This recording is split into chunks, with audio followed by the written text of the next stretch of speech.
বাহ, কি সুন্দর রং বদল হয়ে গেল, লালে হলুদে মিশে কমলা হয়ে গেল। নে গুলটে, বড় করে হাঁ কর। এবার চোখ বন্ধ করে 3বার আমার নাম বল। কৃষ্ণনগরের বিজ্ঞানী, কৃষ্ণনগরের বিজ্ঞানী, কৃষ্ণনগরের বিজ্ঞানী। হ্যাঁ, আমি পেরেছি, আমি পেরেছি।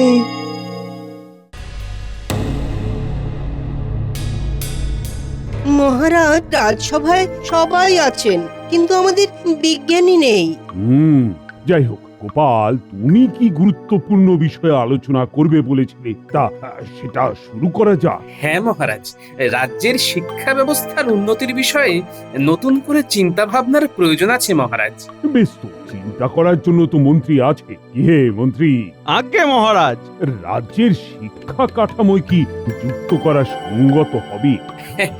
আগে মন্ত্রী মশাইয়ের নিজেরই শিক্ষার যা কাঠামো, তাতে উনি রাজ্যের কাঠামোর আন্দাজ করতে পারবেন বলে তো আশা করতেই পারি না। তাহলে তুমিই তো মন্ত্রী হতে পারতে, আমার আর কি প্রয়োজন ছিল?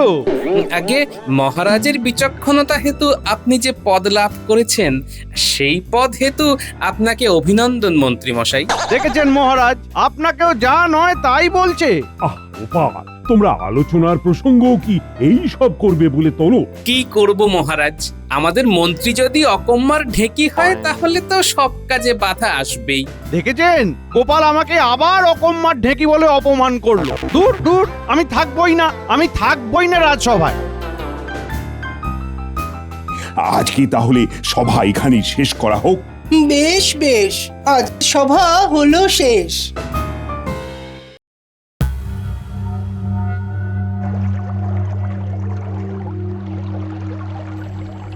আমাকে সবার মধ্যে সবার সামনে অকম্মার ঢেকি বলল। দূর দূর দূর দূর, রোজ রোজ এই অপমান আর ভালো লাগছে না। একই ঝামেলা, একই লোকজন, একই রকমের মন খারাপ। এবার মন খারাপের চিকিৎসা দরকার। হ্যাঁ, যাই যাই, রাজবৈদ্যের কাছে গিয়ে দেখি যদি আমার কোনো একটা হিল্লে হয়। যাই।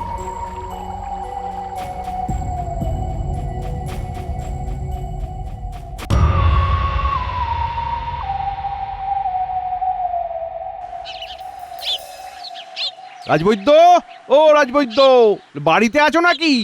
আরে মন্ত্রী মশাই যে, আসুন আসুন আসুন, ভিতরে আসুন। তা হঠাৎ আপনার কি হলো? এই তো রাজসভায় দিব্যি সুস্থ ছিলেন। আর কাটা ঘায়ে নুনের ছিটে দিও না তো। তুমিও তো রাজসভায় গোপালের কথা শুনে হাসছিলে। আসলে ওই মানে ওই ওসব ইয়ে টিয়ে তোমার কাছে রাখো। আমি রোজ রোজ ভরা সভায় এমন অপমান আর সহ্য করতে পারছি না। মনটা একেবারে পোড়া বেগুন হয়ে গেল গো। তাই আর থাকতে না পেরে তোমার কাছে এসেছি মন ভালো করার ওষুধ নিতে। মন ভালো করার আবার ওষুধ হয় নাকি? আপনি এত বড় হয়েও এইসব আজগুবি জিনিসে বিশ্বাস করেন? তাহলে আমার মন ভালো করার কোনো উপায় নেই? আমার কাছে তো নেই, তবে আপনি এক কাজ করতে পারেন, বিজ্ঞানীর কাছে যেতে পারেন। ওনার কাছে এসবের দাওয়াই থাকলেও থাকতে পারে। বেশ, ঠিক আছে, তাহলে বিজ্ঞানীর কাছেই যাই।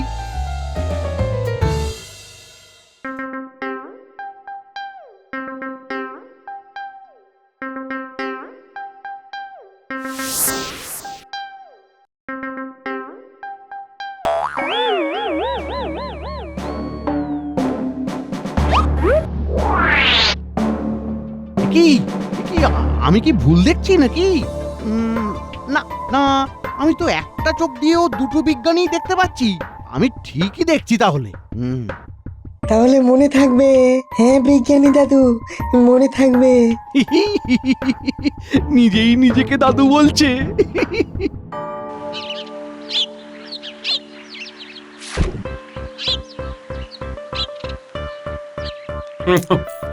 গিন্নি, তুমি কচি লাউ দিয়ে কুঁচো চিংড়িটা যা রেঁধেছো না, মনে হচ্ছে ওই পুরো হাঁড়ি করাই যা আছে সব খেয়ে নি।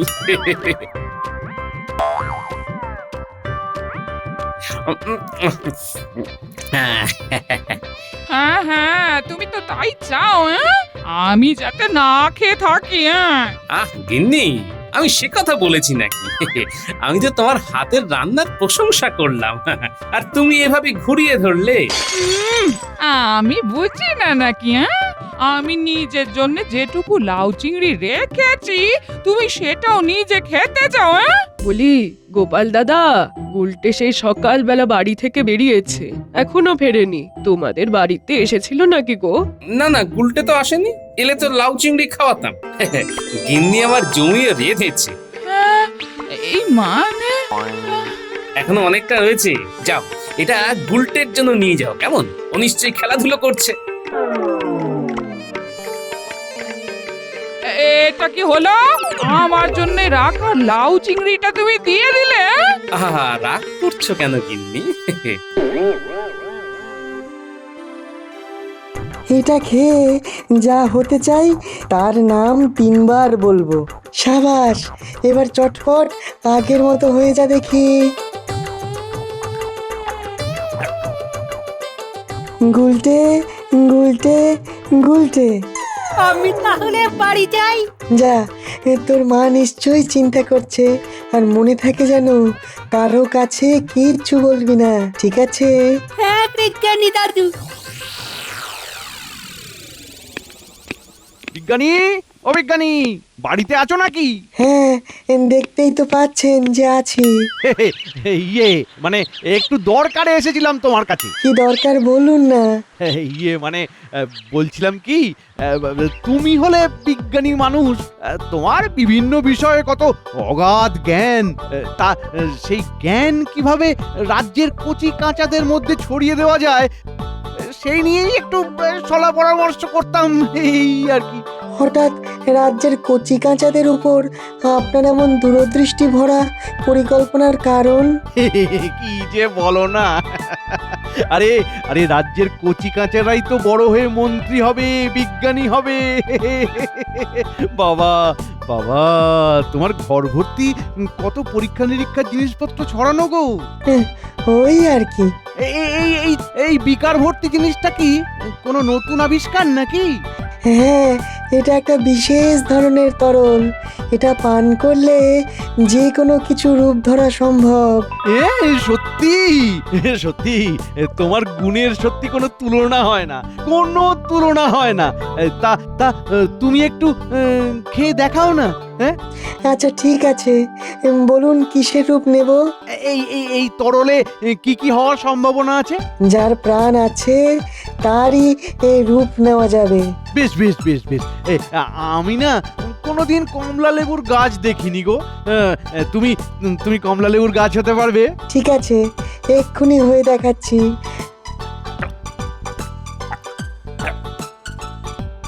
কমলা লেবু গাছ, কমলা লেবু গাছ, কমলা লেবু গাছ।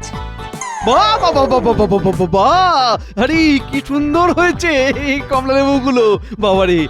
ঠিক আছে ঠিক আছে ঠিক আছে, এবার এবার চটপট আবার আগের রূপে ফিরে এসো তো। হ্যাঁ, আগের রূপে। ওই তরলটা আমার যে কোনো পাতার উপর ঢেলে দিন, তাহলেই আমি আবার আগের মতো হয়ে যাব।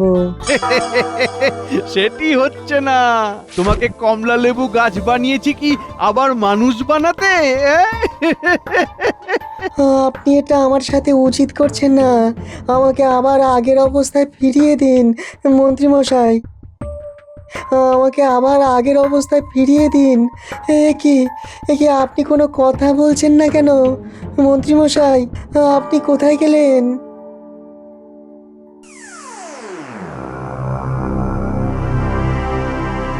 ব্যাস ব্যাস ব্যাস ব্যাস, আশেপাশে কেউ নেই, এবার টুক করে বিজ্ঞানীর রূপটা ধরে ফেলি। কৃষ্ণনগরের বিজ্ঞানী, কৃষ্ণনগরের বিজ্ঞানী, কৃষ্ণনগরের বিজ্ঞানী।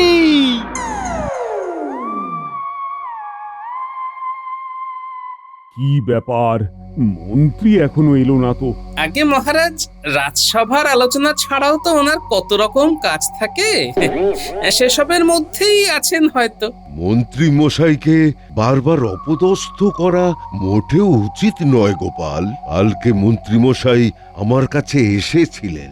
তোমার ব্যবহারে তিনি মনে প্রাণে গভীরভাবে আহত হয়েছেন। মন্ত্রী তো দেখছি বৈদ্যকেই ওষুধ দিয়ে এসেছে। বাহ বাহ বাহ, কি দরদ! রাজবৈদ্য মশাই একেবারেই ঠিক কথা বলেছেন মহারাজ। গোপালের জন্যই ওই মন্ত্রী মশাই সভা ত্যাগ করেছেন। হ্যাঁ, আমি গোপালকে কখনো কিছু বলি না, কিন্তু আজকে আর না বলে থাকতে পারছি না। মন্ত্রীমশাইয়ের মতো উচ্চপদস্থ রাজকর্মচারীকে বারবার অপমান আমাকেও সত্যিই খুব দুঃখ দেয়। মন্ত্রীমশাই যখন মনের দুঃখে সভা ত্যাগ করেছেন, তখন আমিও এই সভায় থেকে কি করব? আমি রাজসভা থেকে বিদায় নিলাম মহারাজ। এ কি, বিজ্ঞানীও আমার বিরোধিতা করছেন? হ্যাঁ, বিষয়টা সত্যি গুরুত্বপূর্ণ। এইভাবে বারবার তুমি কিন্তু মন্ত্রীর অপমান করতে পারো না গোপাল। কিন্তু মহারাজ। না না গোপাল, কোনো কিন্তু টিন্তু নয়। আমি তোমাকে এখনই সভা ছাড়ার আদেশ দিলাম। তুমি এখন এসো।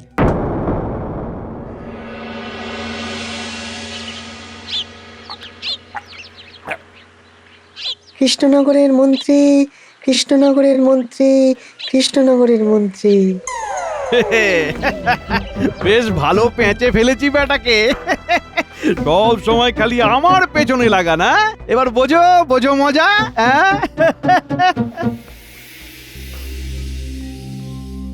বিজ্ঞানী মনে মনে এতদিন এই কথাগুলো চেপে রেখেছিল।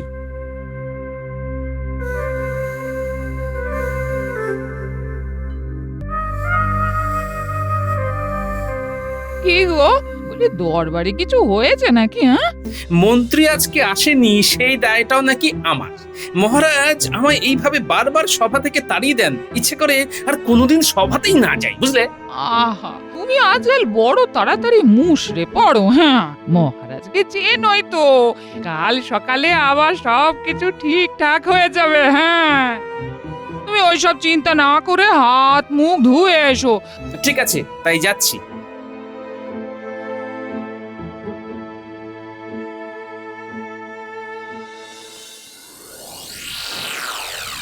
বুঝলে গোপাল, এবার আমার পালা।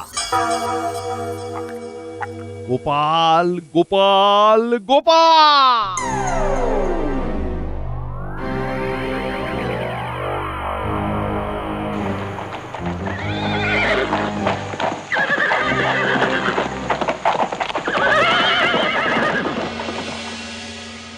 বুঝলে মন্ত্রী, আমাদের বয়স প্রতিপত্তির সাথে সাথে রাজ্যের পরিসীমাটারও তো একটু বেড়ে ওঠা দরকার।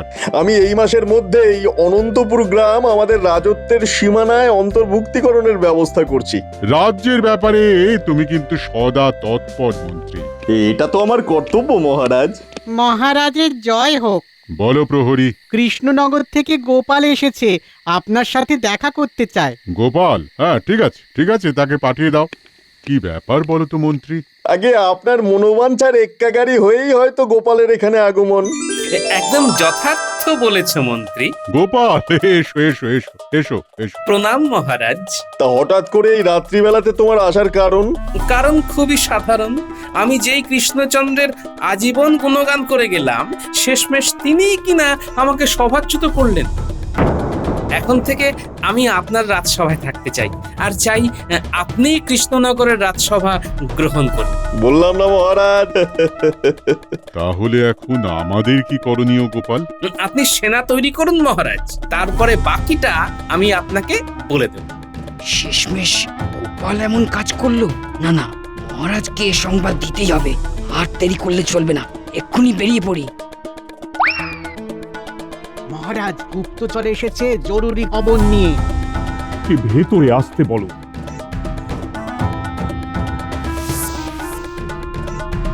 মহারাজ মহারাজ। গোপাল গোপাল, বাইরে এসো। ও গোপাল, এই সাত সকালে সেনা সমেত প্রাতভ্রমণে নাকি সেনাপতি? তোমাকে নিয়ে যেতে এসেছি। এই, তোমরা বন্দি করো গোপালকে। কি অপরাধে? রাজদ্রোহ।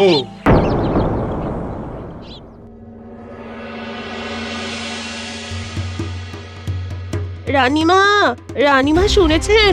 গোপালকে বন্দি করা হয়েছে। সে কি, তুমি ভুল শুনোনি তো? না রানীমা। আমি এক্ষুনি যাব গোপালের সাথে দেখা করতে, এক্ষুনি। এ কি গোপাল, তোমাকে বন্দি করা হয়েছে কেন? এ কি? রাজদ্রোহে রানীমা, কিন্তু আমি কৃষ্ণনগরের নামে শপথ করে বলছি আমি নির্দোষ। আমি তোমাকে 3 দিনের সময় দিলাম, নিজেকে নির্দোষ প্রমাণ করো। প্রহরী, এই বিপদ থেকে বেরোনোর উপায় একমাত্র বিজ্ঞানীর কাছেই থাকতে পারে, আগে তার কাছেই যাই।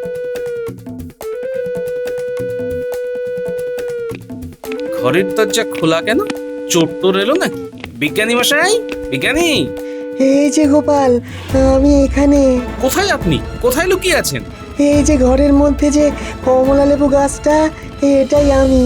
এ কি, আপনি আপনি গাছ হলেন কি করে? সব বলছে। তার আগে আমার চৌপায়ের নিচে একটা কমলা পানীয় দেখতে পাচ্ছ?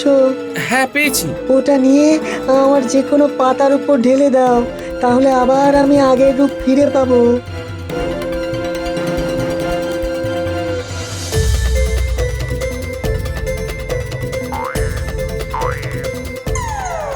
এবার বিষয়টা খুলে বলুন তো। এটা একটা বিশেষ ধরনের তরল। এটা পান করলে যে কোনো কিছু রূপ ধরা সম্ভব। আমি না কোনোদিন কমলা লেবুর গাছ দেখিনি গো। তুমি তুমি কমলা লেবুর গাছ হতে পারবে? ঠিক আছে। কমলা লেবু গাছ, কমলা লেবু গাছ, কমলা লেবু গাছ। আরে কি সুন্দর হয়েছে! এবার এবার চটপট আবার আগের রূপে ফিরে এসো তো। ওই তরলটা আমার যে কোনো পাতার উপর ঢেলে দিন, তাহলেই আমি আবার আগের মতো হয়ে যাব। সেটি হচ্ছে না। তোমাকে কমলা লেবু গাছ বানিয়েছি কি আবার মানুষ বানাতে? ও, তাহলে এই ব্যাপার। না না না, এবার আমি ওকে ছাড়ছি না। বিজ্ঞানী মশাই, এবার শুনে নিন। মন্ত্রী, ওহে মন্ত্রী! কি ব্যাপার? এই মাঝরাতে মহারাজের গলা বলে মনে হচ্ছে। আপনি এত রাতে মহারাজ? একটা বিশেষ প্রয়োজনে এসেছিলাম মন্ত্রী। শোনো মন্ত্রী, কোষাগার কিন্তু ভরছে না। তুমি বরং এক কাজ করো, কাল সকালে এমন একটা করের ব্যবস্থা করো যেটায় আমাদের কোষাগার মোহরে ভরে উঠে ছলকে পড়ে। কি পারবে তো? আগে হ্যাঁ মহারাজ, আপনি কোনো চিন্তা করবেন না। যাও মন্ত্রী, যাও, তুমি কাজে লেগে পড়ো। সকালেই চাই কিন্তু আমার। চলি এখন। পণ্ডিত মশাই, ও পণ্ডিত মশাই! এই পঞ্চমী নিশীতে কি পাতিক প্রশমিতে কোন প্রাণীর মাথার উপর পা থাকে? এ কেমন জীব? আপনি যে দেখছি অজ্ঞানী পণ্ডিত। এই মধ্যরাত্রে এসে আমাকে অপমান করা! দাঁড়াও, তোমাকে আমি খড়ম পেটা করব আজ। মহারাজ! কি হে মন্ত্রী, এই মাঝরাতে? আপনাকে একটা কথা বলার ছিল মহারাজ। আপনি একটা মূর্খ, অযোগ্য, মানে অকর্মণ্য, লোভী রাজা। আপনার উচিত আজই এই সিংহাসন ত্যাগ করা। আমি আপনাকে আদেশ করছি। তারপর কি যেন? হ্যাঁ, আপনি এক্ষুনি এই কৃষ্ণনগর ছেড়ে চলে যান। তোমার এত বড় স্পর্ধা! প্রহরী, বন্দি করো, বন্দি করো একে।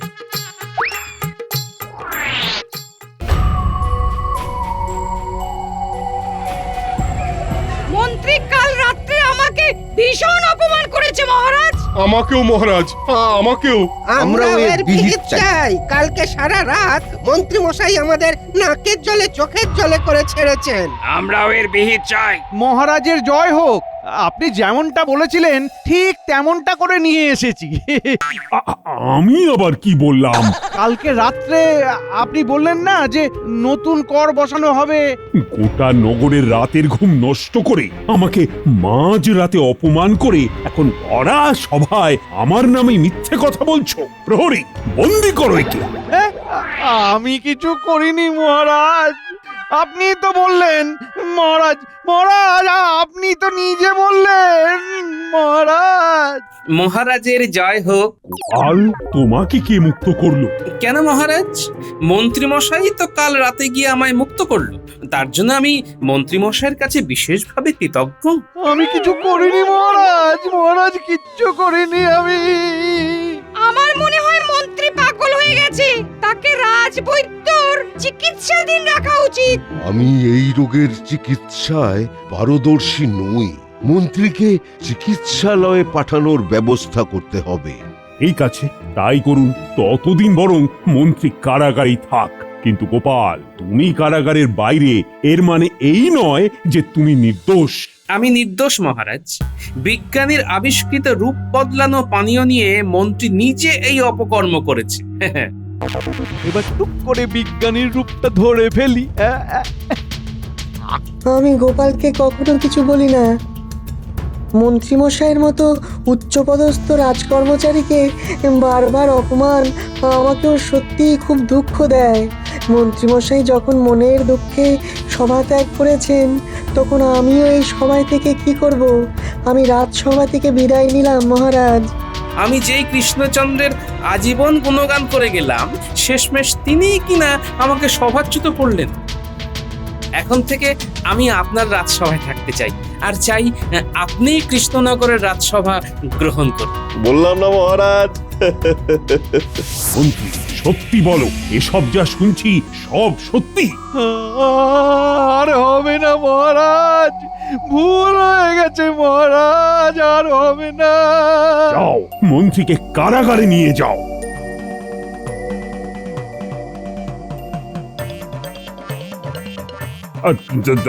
তবে যা হওয়ার হয়ে গেছে।